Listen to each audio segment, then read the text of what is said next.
Awesome. So today on the Insurtech Leadership Podcast, I'm excited to be joined by Curtis Barton. He is the CEO of ALKEME Insurance. Welcome, Curtis. Nice to be here, Josh. Thank you for having me on. Absolutely. So ALKEME is a fast-growing insurance brokerage platform spanning commercial P&C, personal lines, employee benefits, and financial services, built through a combination of acquisitions and platform-enabled organic growth. This is important today because brokerage consolidation is accelerating, and the winners won't just be the biggest. There'll be firms that can integrate agencies cleanly, modernize ops, and improve client outcomes without breaking the producer model. We'll talk about what actually changes when you try to scale a brokerage like a platform, where the operating model strains, what technology is real versus theater, and how leadership decisions compound over time. So Curtis, looking forward to this conversation, and maybe we could just jump in with a little bit on your background and kind of how you decided to get ALKEME going. Yeah, no problem. So I started the business in 1997. My father was actually an insurance broker, owned his own agency. I went to school at University of Colorado Boulder. I went there to ski on the ski team there and competed. And I ended up, transferring down to University of Arizona and graduating from University of Arizona and coming back home. My dad had sold his business in between me being away at school and me coming home. He's about 52 years old. He was bored, and he basically came to me and said, "Hey, I'm going to start a new brokerage. Do you want to start it? We're starting ground up. It'll be a good experience for you to kind of learn the business base up and be a part of it." I said, "No, I don't want to do that. I want to be an attorney," because that was the route I was going down at the time as a political science major. And let's just say he was a better salesman than I. So him and I started a business together, literally with nothing. We grew it to about $4.5 million together in top line revenue. And then I looked at him and said, "Dad, this is great, but I'm carrying a lot of the load now, and you're traveling the world with Mom. And I love that for you guys, but you need to give me some more equity, or I need to buy the business." He said, "Why don't you buy the business from me?" So subsequently, I bought that business from him. I grew it to about 10 million top line revenue. And then I was really middle market focused, really primarily niche focused, because that was my background. I've done everything in insurance, literally from take out the trash to having a $2.5 million revenue book, building a captive for my ready mix concrete contractors, and then growing a sales force that was really niche focused and driven that way, and then building a benefits model that spun off of that, a personalized model that spun off of that, and then getting into the wealth management. But really at 10 million, you're kind of in rarefied air. And if you want to get to 20, 30, 40, you start to look at all your options, right? And that's kind of how ALKEME was born. If you want to talk about that, is I started to have conversations with a lot of our competitors, candidly, and they weren't resonating with, they weren't insurance people from my perspective. They worked in big, large insurance brokerages, but hadn't gone ground up, hadn't really sold insurance. And I thought there was a big miss in the space. It's like there was no production-led, owner-operator type models that were out there where you had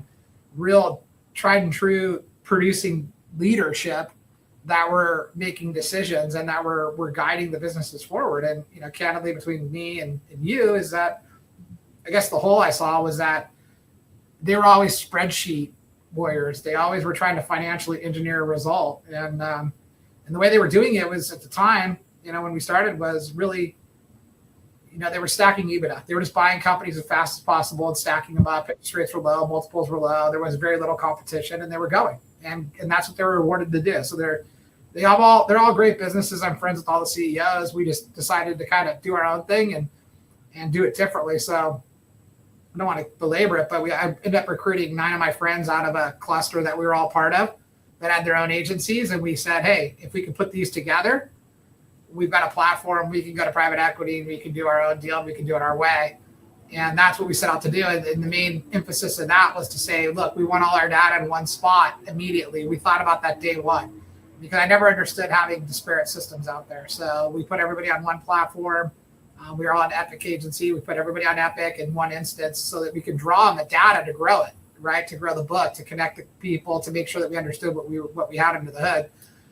And we were launched in 2020, October 28th. So we were launched right in the middle of the pandemic, which really kind of layered in another level of discipline and rigor into the system that I think helped us become who we are today. Got it. And so Was ownership of the data sort of the essence of thinking of this as a platform versus a roll-up, or can you elaborate on that a little bit more? Every private equity wants to have a little bit of scale if they're going to put some money into it so they can get the return they're looking for. That's why they want that platform status, to feel like they've got some meat behind on that bone. The harnessing the data and making sure it was in one spot was essential to organic growth. And we knew, being sales producers and being on the production side of the business, that organic growth is everything. I mean, if you don't have organic growth in your organization, you're a dying organization just on principle alone. You're a depreciating asset. I've known that my entire career. You know, you can only hold a certain amount of retention in, you know, and then the rest of it, you have to grow through it. And so we put that at the forefront of our discussions and the way that we thought about the business. Say, if we're going to deploy technology, if we're going to be able to give resource to our people, then that means from our customers, our clients are the most important, to our employees, to our producers. We had to have our data in one spot so that we could actually support decision making that would benefit them long term. And that's kind of how we envisioned it, and that's what we took to the market when we went, and we've been able to deploy that. It's been great for us. So as you kind of attracted the first 9 folks together, it sounds like you had a certain kind of vision, a certain message. Has that evolved over these past few years, or you know, how do you think about it today versus when you started? Yeah, I mean, it's evolved in certain areas. In other areas, it hasn't, right? I mean, so back then, AI was not even a buzzword. It was things that people did back in a science lab somewhere else, and you didn't really think much about it. You know, I think also too, people, it was all about pace. It's like, how fast can you do? How many deals can you do? That was a couple of our competitors were in that zone. And when interest rates buoyed up, they got caught, right? And so that flipped the model right there on the spot. But we were already edging towards a consolidated, what we call a consolidated integrated model from day one, with high organic growth that would drive the inorganic growth, right? I mean, $1 of organic can give you 7 of inorganic capacity, and you've got to look at it from that perspective. So, you know, that's why you're seeing the publics getting trounced in the last 5-6 months. It's just been, it's the heat's been on them. Why? Well, they were reporting, double-digit organic growth for a while, and we all know, anybody that's been in this space long enough knows that's not where they live. A lot of that was rate-driven, and it wasn't sustainable. And so we're seeing a resettling, I think, of the publics. I think you're going to see a lot of entrance into the public arena here in the next year or two, depending on the marks.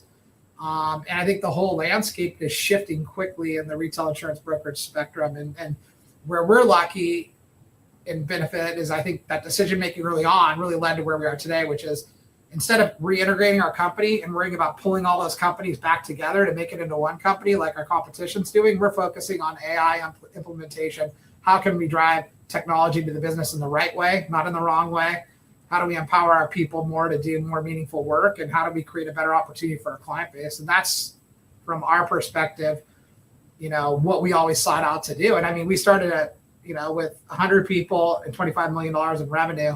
And now we're $350 million in revenue. We're in 35 states. We got 1,400 employees.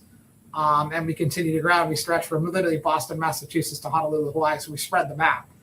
More importantly, I think, is the organic growth factor has been literally double digit the entire time we've been in business. And so that's what leads us. That's why we're different. And we've been able to maintain that in rate slippage environment, right? But again, one of the good and bad of California, as you know, is that we're going into a really hard market on comp, which is now replacing where the property market was, right? It's like you flip one end for the other, and comp's going extremely, when comp turns like it is, we're seeing in some sectors of our business 20-30% increases in rate, and that's just in 1 year. You see that over a 3 or 4 year run, you're going to see workers' comp really drive up and become a major cost driver in the space. So are there certain things like that you focus on to make sure that, you're not leaking any value as you scale, whether it's around the retention, productivity, how you maintain your carrier relationships, et cetera? Yeah, all of the above, right? Most importantly, again, value is really created by, we really try to track like kind of quality. So we really look for people that fit into the organization first. We call it a puzzle, the ALKEME puzzle. We want to make sure the piece fits into the puzzle. We don't want to just stomp it in like a 5-year-old would do. And I think that's been the tendency or the lean for a lot of people is to get growth. They're buying it, and they're twisting themselves into a pretzel to make it fit into their organization, where we're inverting that. We're saying, what do you do? What's the gas in your tank? What do you want to do for the next 10 years? We don't talk about, hey, here's a big check for you. You can check out and do whatever you want. And, your earnouts in 3 years. We talk about a 10-year span, and we really align ourselves differently. And there's some unique things that go on inside our organization that I think that really add true value long-term, which is like just really where we sit from a stock perspective. We share one class of stock across the entire organization. There is no preferred. There is no investor stock. They have the same exact share that I have, that any of our partners have. And that's called alignment. And so we talk constantly about cohesive alignment. Like how do we align together? And we get people that are buying into that, right? And so we're not trying to fight it. If we feel like someone's, hey, I don't want to change my name. Hey, I don't want to go on your system. Well, those are red flags to us to freeze and to rethink about that partnership, right? And so, me being from where I'm at and being in every kind of part of the distribution model of insurance and like working through it all, is I've sat in their chair. I know their story. I know where they've come from. I know where their pain points are. And so when I'm talking to them, I can dig through pretty quickly on what's going on. If we have a paper tiger, if we have a real tiger, and I can kind of dig through that based on, hey, what's your retention rate? What's your CAGR growth rate looking like? Those are all fantastic leading indicators. What type of person are you? And then, deeper than that is, what do you do that's different? Like if I have 10 guys or women that are running organizations in your territory, what sets you apart? What is it? Is it your claims management? Is it your niches? Is it your people? Tell me what's different about you that is really different. And I think our industry has just kind of lost touch with that and really quantifying, who's coming in. And we used to do it in sales. It's like you want to pre-qualify the people that you're going to go meet with because your time's super important, right? We think being a part of our organization is super important and powerful. So we want to invite the right people in to co-partner with us. And we want to make sure that we co-parent their organization with them in a proper fashion. And that's what we always are focused in on from the top down. So does that change the way you value and structure deals versus your competitors? I think so, 100%, because depending on how it looks, there's a lot of things that we've seen where, it's kind of funny.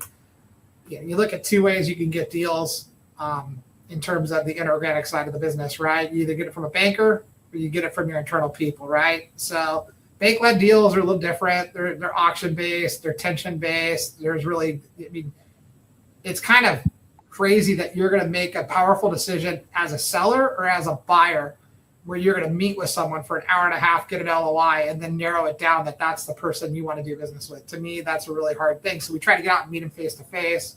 We try to dig a little bit deeper. We try to create our own opportunities because those ones already have a level of gating that's there, that it's a friend of a friend or a friend, that we can bring to the table. And we know that person. We've operated alongside of them, not in a partnership way, but we know who they are in those regions, right? So those deals are a lot better. And that's where our M&A team stays focused. We stay focused on, hey, how do we drive internal opportunity, internal deal flow? And then we also do a lot of deals with bankers. We've got great relationships with all of them, and they're all fantastic. That's just a different model. It's fast, it's furious, it's high paced, it's high octane.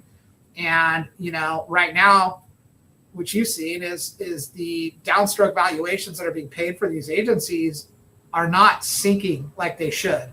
It's going really against the market. When interest rates buoy up, you should see the downstroke valuations slide. What they try to do is go in and cap the value on the actual platform agencies, all the consolidators, and try to shove value back down that way, and it didn't work. And so now you've got kind of this double trigger thing where you've got large agencies exiting and recapping, and they're not getting what I'd call intrinsic value for their business. And then they're still buying agencies at a super high level. So they're literally losing the compression, that everyone used to live off of, has really been shrunk to almost nothing in some of these deals. And you kind of scratch your head and go, how long can you do that? before it's a real problem. And, we've seen certain agencies in the space not be able to give liquidity to their shareholders. And then it becomes an illiquid asset that becomes almost an evergreen hold, which means forever. And that's not what people enter into. They want to go through multiple events where they're seeing liquidity come out of these businesses. And so, unfortunately, we live and die together as a group, as a group of organizations. And that's why we're all friends as CEOs is, I want them to be successful. Why? Because it makes my job easier. If we have people that yell in front of us, we're in trouble, Yeah. So say an agency joins ALKEME, what improves for the producer and what improves for the client? Like, is there one particular thing that you would say for each is like the number one thing that improves? Yeah, I think again, we'll start with the producer first. For the producer or the agency leader, the one that's actually selling the business, it's really, again, you get expanded access to market, right? That's what a lot of people are looking for. They're looking at scalability. How do I scale my business without, having to join a super large agency that's, beyond where they want to work. Yeah. So it's access market, it's contingents that go up, it's the ability to grab onto additional commission, it's the ability to service your client better. More KPIs, more visibility real time into what's going on underneath the hood instead of just waiting for a financial to come out at the end of the month and looking at it and saying, okay, there's my revenue, there's my expense. Okay, this is what's left over for me to run the business with. There's a more thoughtful process that gets layered in and more visibility for them. I think for the producers, expanded opportunities to cross-sell is huge. They can go in and they can walk in confidently and say, I can take you in any direction you need from an insurance perspective, and even down to estate planning and high net life insurance to high net, personal lines insurance to writing your mid-market commercial risk to writing your SMB stuff to doing surety. And then being able to have those tools in their quiver, I think expands their ability to serve their client, right? And the client has a better experience with the agency, because I always used to say, it's like, if you focus on one thing in sales, which is great, and you're not offering all these other things, someone else is. And when they get in, they're not just going to stop there. They're going to be driven across the whole value chain and get expansion of wallet share. And so, I think that's where, from a producer's perspective, they're going to get a group of people they can talk to, sales leaders they can talk to that can expand the knowledge base. The owner then also too can look back and say, as a owner, you're always looking at the dollar, how it comes in and how you break it up, right? And you can't, as a small agency, and I know because I've been there, you can't miss. You can't miss on producers, and you can't miss on talent, and you can't miss on technology, right? Those are big mistakes that can cost you a lot of money in your business. And so really lifestyle business, which I like to call, most of these businesses are a lifestyle business. I have one. And they're not run with reinvestment back into the company. Typically, they're not looking at how do I put, organizational, optimization into the business. They're looking at like, how do I put more money into my pocket, right? Yeah. And realistically, I always thought a little differently about my business. It's like, I wouldn't take my pay home, right, that I would earn on my commission. I would always reinvest it, try to hire a producer, try to put a system in place. But you're taking very calculated guesses at that point, right? In a bigger organization, we've got teams of people that are looking at technology and are evaluating it, and they're going through testing on it, and then they're able to layer it into our production model. And so, like, when you look at, we built our own proprietary system in terms of how we manage our sales process, our sales data. And as a producer, you can go and you can see your entire book sliced and diced. You can see exactly, we rank every account by decile. So you can go and it's got its own algorithm that's attached to it. You look at it and it tells you 1 through 10, shows you where your revenue is being generated. It shows you where you could cross-sell and what opportunity you could look there. And you can kick the cross-sell automatically off with AI. And so we're just looking at things differently, I think, than most of our competitors. And again, it's because we're not reintegrating that business. We integrate as we go, which slows you down too, right? If you're integrating as you go, it slows you down, which has led to more discipline.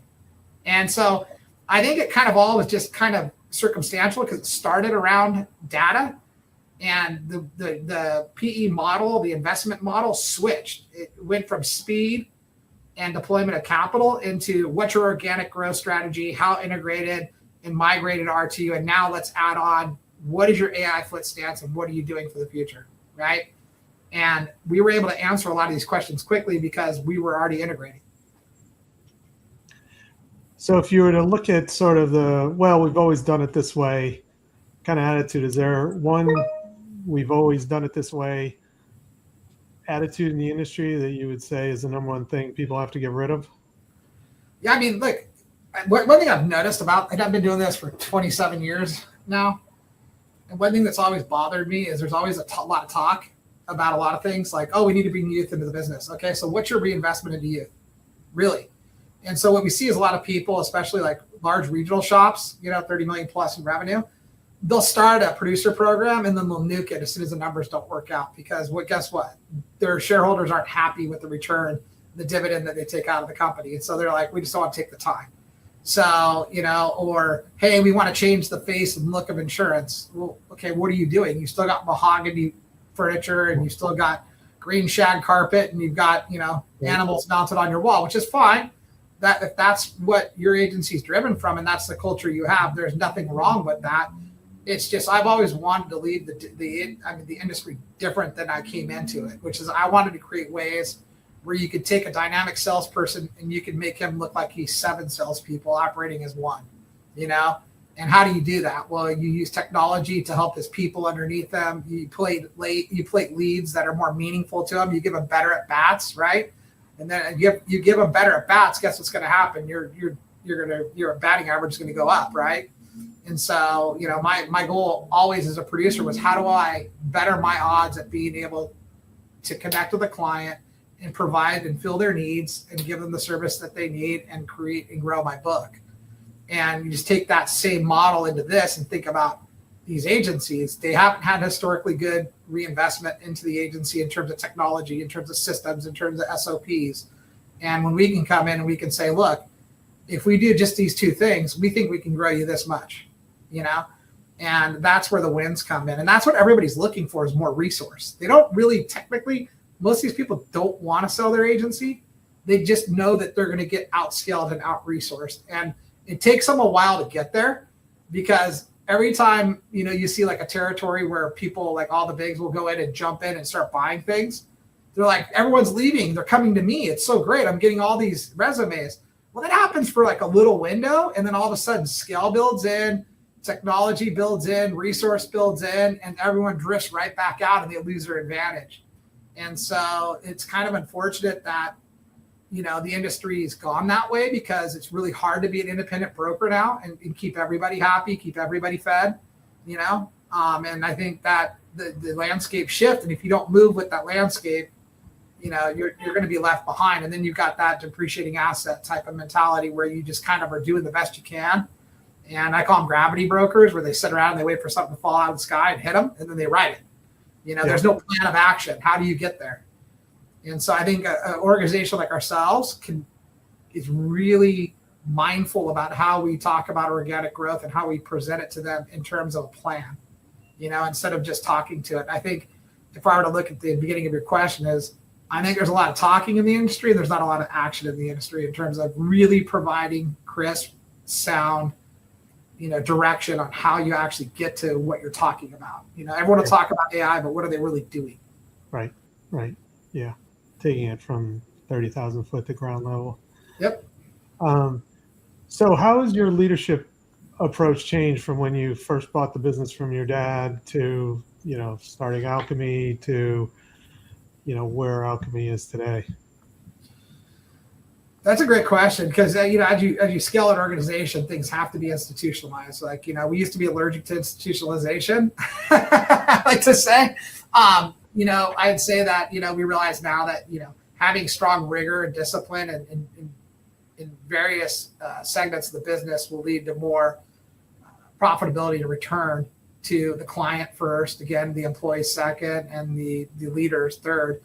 And so I think I've had to learn how to say, I'm not your typical suit and tie CEO type. I'm more relaxed and laid back than that, but I'm very serious about the business at the same point.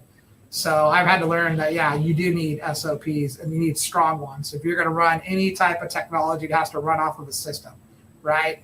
I know that you have to do certain things with the business when you partner with someone. You've got to take over the treasury right away, the HR, the insurance, the payroll, all that stuff, and get it off their backs, and take that away because it distracts them. They still think they're running their not little agency, but their agency within a bigger framework. And there are certain models that do that, but ours isn't like that. And so I think institutionalizing the right things and understanding that institutionalization can be good. It doesn't have to be a bad word, but it's more about structuring an unstructured business, structuring unstructured data. All those things come to mind when you talk about that. And then the maturity level to understand that nobody's a forever employee, that the people that get you from point A to point C don't necessarily get you to the end game, and that you constantly got to be checking yourself and the people around you to make sure that they're at the level that the company's growing to. And we talk constantly about really creating and growing the company to meet the future. And that's what we're always thinking about in our leadership meetings is what's the next evolution, right? You saw the big announcement in Insurance Journal yesterday about the app that can quote with AI, and people are freaking out now, and it hit the publics and the stock market a bit, right? Because they're thinking now, okay, what edges are going to be edged away now by this new AI concept? Right. We knew it was coming. We just didn't know what it looked like. And is it a today issue? Is it a 3-year issue? Is it a 10-year issue?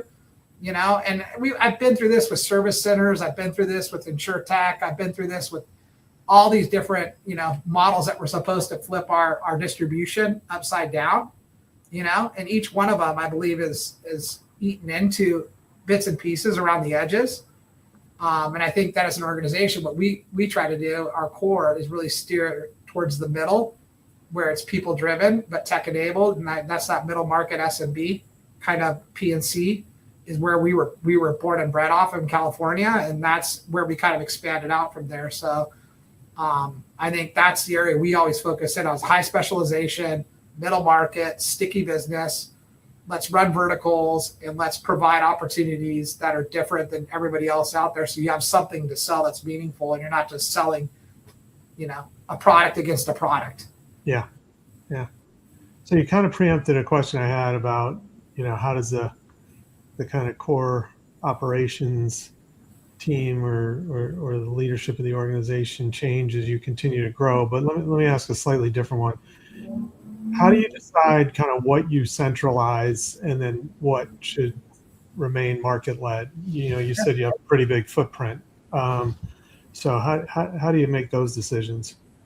Yeah. So again, a lot of that comes into the integration period, right? So it's that period you got them under LOIs, understanding their business first and foremost, deeper as you go through. What is accounting doing today? What does your treasury function look like, if there is one? What does your carrier relations look like, if there is one? And going through each segment, how are you growing your business? And then coming together with a plan of action to grow them forward. And we sign off on that. It's like a dual-sided agreement that we build together. And so that's the start of the partnership, right? And that's before we get closed. And so after close, then we're able to come in and run back support against it. What we've done from a leadership perspective is we broke it into regions with regional leaderships running as business units. And so we've got leadership teams developing in each one of our regions.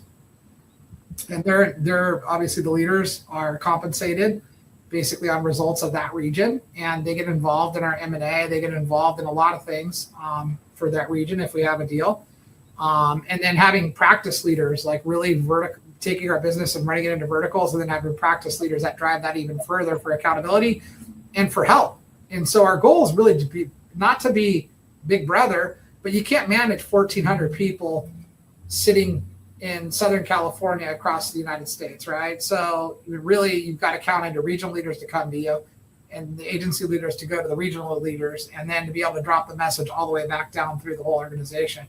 No different than any of the other, outfits that are out there. It's just, I think that, again, we're just really heavily focused on that organic growth, and like, how do we get your people that work for you to have a more enjoyable experience at work, which will translate into higher retention levels? And then how do we drive organic growth to you, instead of you having to search for it constantly? Because that's what wears people out. I was a sales guy, I know, That's why you see a guy go and sell a ton of business, and then he goes and he takes a month off, right? And you're like, wow, that's interesting. But yeah, so that's one of the things I would say that has been, an interesting thing for me to see. All right, Curtis. Well, I think we're coming up on time here. Anything quick you'd like to add before we wrap up? No, I just think people should check us out. We're a different organization. I think we're of size, but we're at that unique size that they call us Goldilocks in the space, because we've got a lot of road ahead of us, but we've already de-risked the front side of this thing in a big way. And so we're dynamic in terms of how we provide, technology and help around the edges. And I think that's, what you're going to start to see more and more of in these organizations. And, we're the roll up the sleeves type of group. I mean, if I like to put it out there, it's like, I don't sit up in ivory towers and avoid questions. If someone needs a question answered, I try to dig down and answer it, you know? So I think that's the difference, and it's cultural, and it's our culture stands for itself. It's down to our gear, to how we do it, how we interact with people. And when you see our group in a room, you'll really feel it. So I'll leave you at that. But I appreciate you having me on. It's been fantastic. And, I'd love to, I can talk all day about this stuff. This is I know. Yeah, I appreciate the time, and congrats on your growth. Look forward to seeing where you are in another 3-4 years. And again, it's Curtis Barton. He's CEO of ALKEME Insurance. Thanks so much for joining me on the Insurtech Leadership Podcast. Appreciate it. Thank you.